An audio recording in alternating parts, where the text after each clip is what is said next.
Hello aspirants, this is doctor Pomeshwari Patle. इस video में हम बात करने वाले हैं 6 things that you should follow during your AIPGET preparation. तो ये जो 6 बातें मैंने निकाली है, ये मेरे हिसाब से अगर आप इन चीज़ों को अपने AIPGET प्रिपरेशन के टाइम फॉलो करते हैं तो डेफिनेटली आप एक अच्छा स्कोर, एक अच्छा रैंक डेफिनेटली आप सिक्योर कर पाएंगे अगर ये चीज़ें आप फॉलो करते हैं तो। क्योंकि ये जो सारी चीज़ें हैं ऑलमोस्ट आप अगर अपने किसी भी सीनियर्स से बात करते हैं, किसी भी मतलब जिन्होंने पहले AIPGET प्रिपरेशन की है और जिनका एक अच्छा रैंक आया है, तो आपको पता चलेगा कि ये जो 6 चीज़ें हैं ऑलमोस्ट सभी ने इनको अच्छी तरीके से फॉलो किया है और तभी जाके उनको एक अच्छा रिज़ल्ट देखने को मिलता है। तो ये 6 चीज़ें कौन से होने वाली है, इनको किस तरीके से फॉलो करना है और आपको अगर आप ये फॉलो करते हैं तो क्या बेनिफिट मिल सकता है, ये सारी चीज़ें हम वीडियो में नेक्स्ट डिस्कस करेंगे। सबसे पहले बात जो आपको फॉलो करनी है वो है कि आपको एक तो लाइब्रेरी ज्वाइन करनी है। और अगर आपको लाइब्रेरी ज्वाइन नहीं करना पॉसिबल नहीं है तो आप क्या करें, एक अपनी प्लेस स्टडी के लिए डिसाइड करें कि हाँ ये प्लेस है, मुझे यहाँ पे कंफर्टेबल है, बहुत अच्छे से मैं यहाँ पे बैठ के स्टडी कर सकती हूँ, तो वो आपको प्लेस डिसाइड करनी है। सेकंड जो बात है वो है आपको अपने रिविजन्स पे फोकस करना है। क्योंकि क्या करते हैं हम, पढ़ तो सभी लेते हैं पर रिविजन्स उतना नहीं करते हैं, है ना। तो आपको क्या करना है, जैसे जैसे आप पढ़ रहे हैं पर जो आपने पीछे पढ़ा है उसको भी साथ लेके चलना है। थर्ड जो चीज़ है वो है डिस्कशन। तो आपको अगर कंफर्टेबल है तो आपको डिस्कशन बिल्कुल अपने स्टडी में इंक्लूड करना चाहिए। ये जो सारे पॉइंट्स हैं हम डिटेल में आगे स्लाइड्स में बिल्कुल इन पे भी बात करेंगे। अभी मैं आपको बस बता दे रही हूँ कि कौन से वो पॉइंट्स है ना। फोर्थ जो बात है वो है MCQ सॉल्विंग। तो आपको रेगुलर बेसिस पे MCQ सॉल्व करने हैं। उसके बाद जो पॉइंट है वो है प्रीवियस ईयर पेपर्स। तो आपको प्रीवियस ईयर पेपर्स अपने लगाने ही हैं। उसके बाद का पॉइंट है आपको टेस्ट एनालिसिस करना है। आपको सिर्फ क्वेश्चन सॉल्व करके छोड़ नहीं देने हैं कि हाँ ये क्वेश्चंस आए, मैंने सॉल्व किए और बस हो गया, नहीं, आपको वो टेस्ट पूरी तरीके से अच्छे से एनालाइज करना है।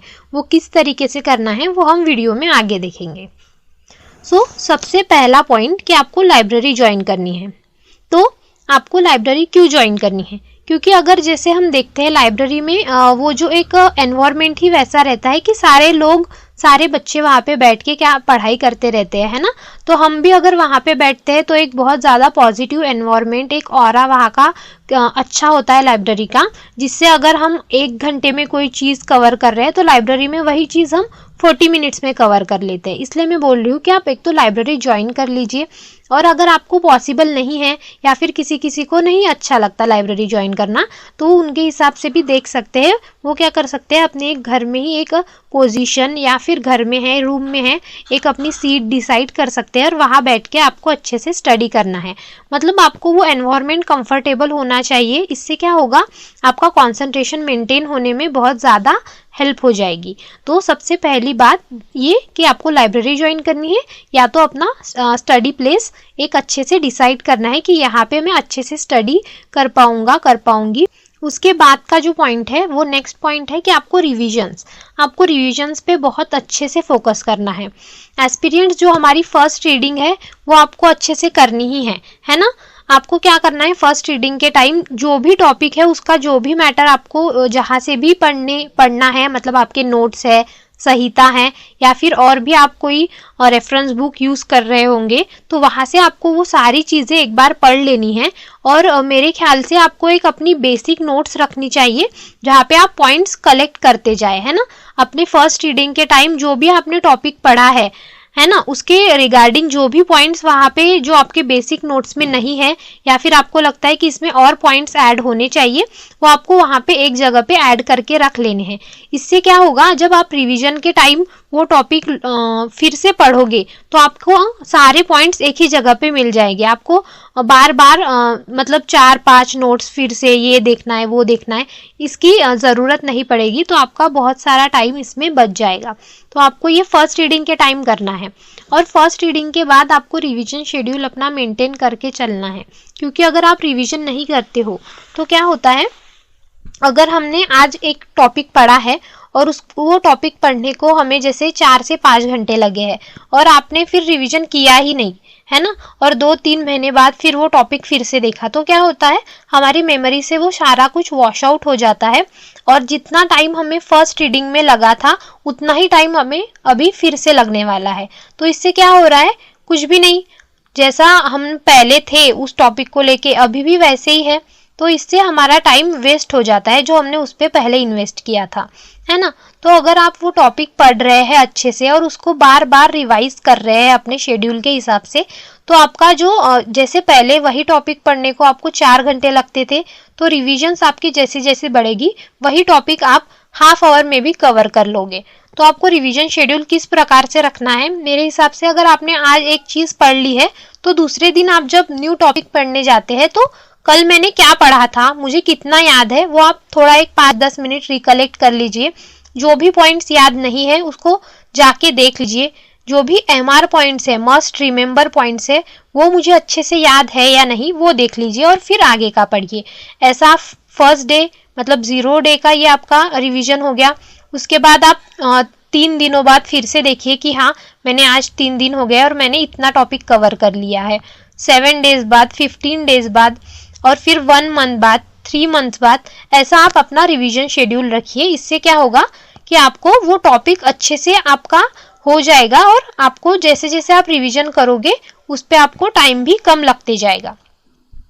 और एक्सपीरियंस आपको जो आपकी फर्स्ट रीडिंग है और रिवीजन शेड्यूल, जैसा अब मैंने बोला 0, 3, 21 डेज, तो ऐसा अगर आपको फॉलो नहीं हो रहा है फिर भी आपको 2 जो आपने टॉपिक मतलब एक जो टॉपिक पढ़ा है उसमें जो 2 रिविजन्स होंगे उसमें आपको 21 डेज से ज़्यादा का गैप आई थिंक सो नहीं रखना चाहिए।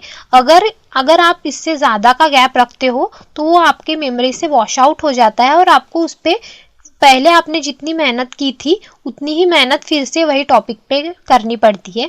इसलिए मैं बोल रही हूँ कि 21 डेज से ज़्यादा का रिवीजन पीरियड आपका ना हो, इस पे आप थोड़ा ध्यान दीजिए। उसके बाद का जो पॉइंट है वो है डिस्कशन।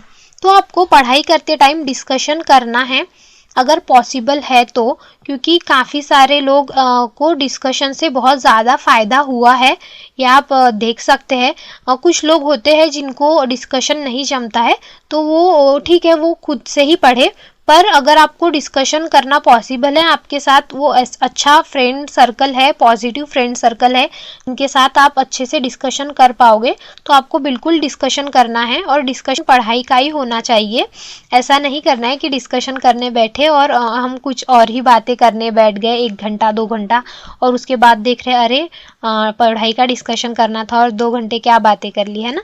तो at the end of each discussion session आपके पास कुछ ना कुछ एक अच्छी बात होनी चाहिए कि हाँ इस डिस्कशन से हमें ये सीखने को मिला, ये नए पॉइंट्स हमारे कवर हुए, ये पुराने पॉइंट्स हमारे रिवाइज हुए, ये नए ट्रिक्स हमारे बने हैं, इसको इस तरीके से याद रख सकते हैं।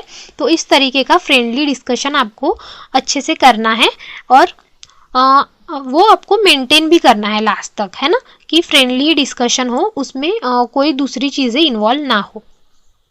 उसके बाद जो है MCQ सॉल्विंग।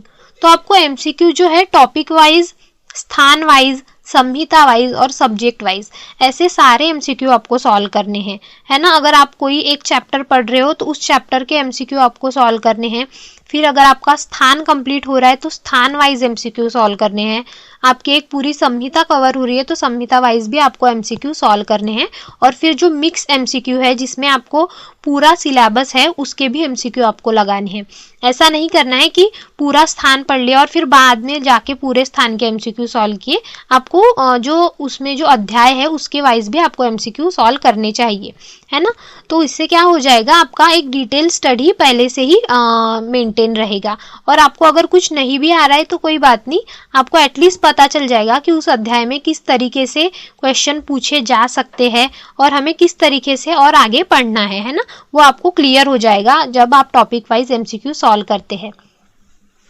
उसके बाद जो है प्रीवियस ईयर क्वेश्चंस आपको लगाने हैं। प्रीवियस ईयर क्वेश्चंस से क्या होता है एस्पिरेंट्स कि हमें पता चलता है कि इससे पहले इस टॉपिक पे किस तरह के क्वेश्चंस आए हैं और क्या रिपीटेड क्वेश्चंस है जो बार बार पूछे जा रहे हैं एग्जाम्स में, और जो जो बार बार क्वेश्चंस पूछे जा रहे हैं उनको हम बोलते हैं मस्ट रिमेंबर MR पॉइंट्स, और वो आपको अच्छे से याद रखने ही हैं।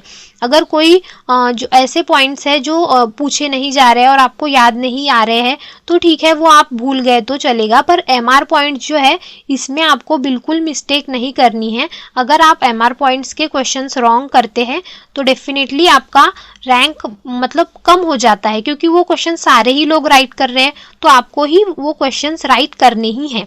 तो प्रीवियस ईयर्स के क्वेश्चन से आपको बहुत अच्छे से समझ जाता है कि रिपीटेडली आस्क क्वेश्चंस कौन से हैं और किस चीज़ पे हमें ज़्यादा फोकस देना है, हमारी पढ़ाई किस लेवल तक होनी चाहिए।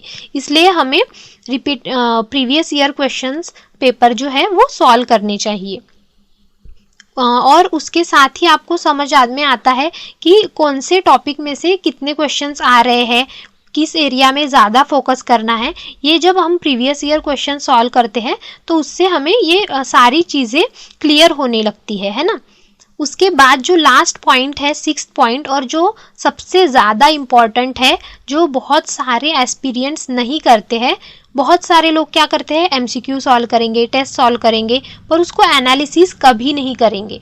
पर हमें एनालिसिस करना ही है और ये बहुत ही ज़्यादा एक इम्पॉर्टेंट पॉइंट है। आपको क्या करना है, आप जब भी कोई टेस्ट सॉल्व करते हैं तो आपको देखना है कि मेरे कितने क्वेश्चंस उसमें के रॉन्ग हुए हैं, और उसको आपको नोट डाउन करके रखना है। एक डायरी मेंटेन करके चलिए कि हाँ, ये मेरी डायरी है, इसमें मैं पूरे अपना साल भर का या फिर 6 महीने का मेरा जो भी स्टडी में मैंने जो भी MCQ रॉन्ग किए हैं मैं वो यहाँ पे नोट कर रखूँगा। तो वो आपको नोट करके रखना है। और बहुत सारे एस्पिरेंट्स है रॉन्ग MCQ तो देख लेते हैं, पर एस्पिरेंट्स क्या होता है, हम जब टेस्ट सॉल्व करते हैं तो हमें पता है ये फाइनल एग्जाम नहीं है, तो हम क्या करते हैं, तुक्का मारना जो एक बोलते हैं, या फिर जो कि हाँ करके तो देखती हूँ कि ये क्वेश्चन राइट आता है रॉन्ग आता है, तो हम ऐसा कर लेते हैं, है ना, क्योंकि हमें पता है ये फाइनल का पेपर नहीं है।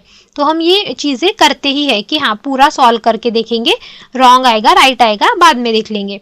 पर जब हमारा वो क्वेश्चन जो हमने तुक्का मारा हुआ रहता है या फिर जो एक गेस लगाया हुआ रहता है कि हाँ ये हो सकता है, वो राइट आ जाता है, तो हम क्या करते हैं, सिर्फ रॉन्ग क्वेश्चंस देखते हैं, और जो हमने एक गेस लगाया था कि ये राइट हो सकता है वो क्वेश्चन हम देखते ही नहीं कई बार। तो क्या होता है, इसमें बहुत बड़ी गड़बड़ी हो जाती है। एस्पिरेंट्स आपको वो भी क्वेश्चंस देखने हैं जिसमें आपको डाउट था जब आप टिक कर रहे थे कि ये राइट होगा या रॉन्ग होगा, वो आपको देखना ही है, क्योंकि जब ये पेपर में क्वेश्चन आते हैं तो उस टाइम भी आपको डाउट ही रहता है कि हाँ ये क्वेश्चन तो मैंने सॉल्व किया था बट मुझे डाउट था A था या B था। उस वक्त भी वो सेम डाउट रहता है और हम उस वक्त भी फिर मिस्टेक कर सकते हैं। इसलिए जो डाउट वाले क्वेश्चन है वो भी आपको लिख के रखने हैं, है ना, कि मुझे इस क्वेश्चन में डाउट था कि इसका A था या B था, वो भी आपको क्वेश्चन अच्छे से देखने हैं। आई थिंक सो आपको पूरा पेपर थ्रू आउट देखना चाहिए कि हाँ ये जो 50 क्वेश्चंस मैंने सॉल्व किए थे उसमें के मेरे 35 राइट है, तो उसको आपको एकदम स्ट्रेस देके नहीं हाँ ये राइट था, जस्ट एक बार लुकआउट कर लीजिए कि ये क्वेश्चन पूछा था और ये राइट था। बट जो डाउट वाले क्वेश्चन है उनको अच्छे से देख लीजिए कि हाँ ये क्वेश्चन पूछा गया था पर मुझे इसमें डाउट था और इस तरीके से मैंने इसका आंसर निकाला था और इसका आंसर ये राइट है ना, और वो अच्छे से ध्यान में रखिए। और रॉन्ग वाले क्वेश्चंस तो आपको देखने ही हैं। तो इस तरीके से आपको पेपर एनालिसिस करना है, और जो मॉडर्न के क्वेश्चन है वो भी आपको अच्छे से देखने हैं, और उसका जो भी है उसका आपको जो मॉडर्न की जैसे एक आधी टर्म आ गई उसमें तो वो आपको सर्च करके तभी के तभी देख लेनी है कि ये टर्म क्या है, इससे रिलेटेड जैसे कोई डिसीज आ गया है तो उससे रिलेटेड कोई इम्पोर्टेंट जो पॉइंट है वो आपको तभी के तभी देख के पढ़ लेने हैं। तो उससे क्या होता है आपका वो मॉडर्न का पोर्शन भी अच्छे से कवर हो जाता है इन्हीं क्वेश्चन सॉल्विंग में से। तो इस तरीके से आप अगर ये 6 चीज़ें आप फॉलो करते हैं रेगुलरली तो बिल्कुल आपका एक अच्छा रैंक अच्छा स्कोर डेफिनेटली आएगा। तो बस यही बताना था मुझे इस वीडियो में 6 things that you should follow during your AIPGT examination. तो आप अगर ये फॉलो करते हैं तो एक अच्छा रैंक आएगा। वो 6 चीज़ें कौन सी है एक बार फिर से रिपीट करती हूँ। एक तो लाइब्रेरी ज्वाइन कीजिए या फिर एक फिक्स प्लेस डिसाइड कीजिए जिससे आपका कंसंट्रेशन मेंटेन हो पाएगा, उस जगह पे आप अच्छे से स्टडी अपना मेंटेन कर पाएंगे। सेकंड जो चीज़ है आपको रिविजन्स अच्छे से रखनी है, मेंटेन करनी है। थर्ड डिस्कशन, उसके बाद आपको MCQ सॉल्विंग करना है। उसके बाद आपको प्रीवियस ईयर के पेपर्स लगाने हैं और सबसे लास्ट और इम्पॉर्टेंट जो 6th पॉइंट है वो है कि आपको अपना पेपर एनालिसिस करना है, अपना टेस्ट एनालिसिस करना है। तो ये चीज़ें आपको डेफिनेटली हेल्प करने वाली है अपने AIPGT प्रिपरेशन के टाइम। ओके, सो बस इस वीडियो में इतना ही बताना था। Thank you for watching and subscribe कीजिए इस चैनल को, ऐसे ही नेक्स्ट वीडियो में डालते रहूँगी। और लाइक कीजिए, सब्सक्राइब कीजिए और अपने फ्रेंड्स एंड जूनियर्स के साथ शेयर कीजिए। Thank you so much.